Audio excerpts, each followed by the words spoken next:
Welcome to the Afterspin, opinions from thought leaders in our state. I want to ask Chris Fitzsimon and John Hood, health care costs, everybody agrees, need to be reduced. The pharmaceutical industry is increasingly targeted as a way to do that. North Carolina has a big presence in the pharmaceutical industries. One of our largest companies, a large insulin production plant, and the cost of insulin has more than doubled in the last 5 years to more than $300 per vial. Some contend it only costs $7 a vial to produce it. Now, the president says he's preparing an executive order to limit prices based on international prices. What do you think of this, John? I don't think very much of it.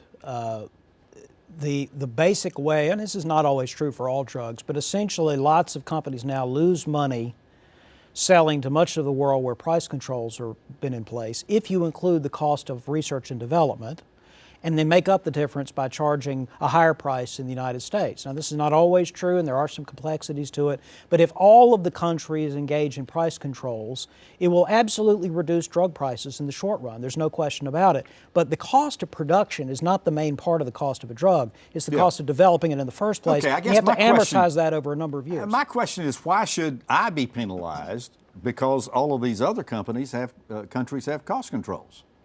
Why are you being, what do you mean? I'm paying more than these other countries Well, that's are paying. the other countries are squeezing the balloon and you're on the bulging end of it. Chris, your take on this. Sorry about that balloon. Yeah.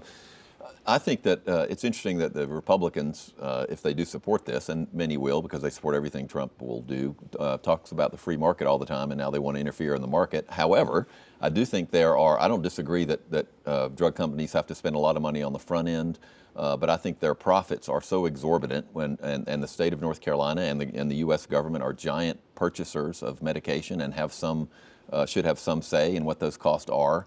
It reminds me, it's not nearly the same thing, but we talk about Dale Folwell wanting to know how much everything costs. Well, why shouldn't we know how much the drug companies' profit margins are and how much they're making, how much they're spending on research and development? We don't want to hinder that, but we also want to make sure we figure out the best and most affordable way to provide medicine for everybody. So I think the truth is somewhere in between. I do think a willy-nilly executive order saying we're going to have lower drug prices doesn't make much sense. Yeah, well, and the $30 billion a year they're spending on television, my list of things I've got to ask my doctor about when I go into the office. There are two countries in the world, in the developed world, that allow direct advertising: New Zealand and the United States. No other country, including Western countries that don't have how are New Zealand's controls. Prices? Well, I don't know, but it's interesting that that's part of the problem, which is people are demanding all these drugs without even knowing what they do. All right. So should we be able to negotiate, like with Medicare and Obamacare and so forth, negotiate drug prices? Because that's something that was cut out of that. That's the whole point of going to single payers, to crunch down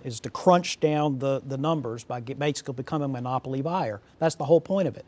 If this is a problem, I think a better solution is to shorten the period of time that the patent applies to the drug so that generics come in and compete the price down. I think competition driving the price down is better than some politician writing an executive order. The drug companies fight that tooth and nail. Okay, well, I'm not in their pocket. I'm just arguing if you want to solve the problem, I think that's a better way to solve it. Interesting. Well, thank you for watching the Afterspin. We'll have more video all during the week on ncspin.com.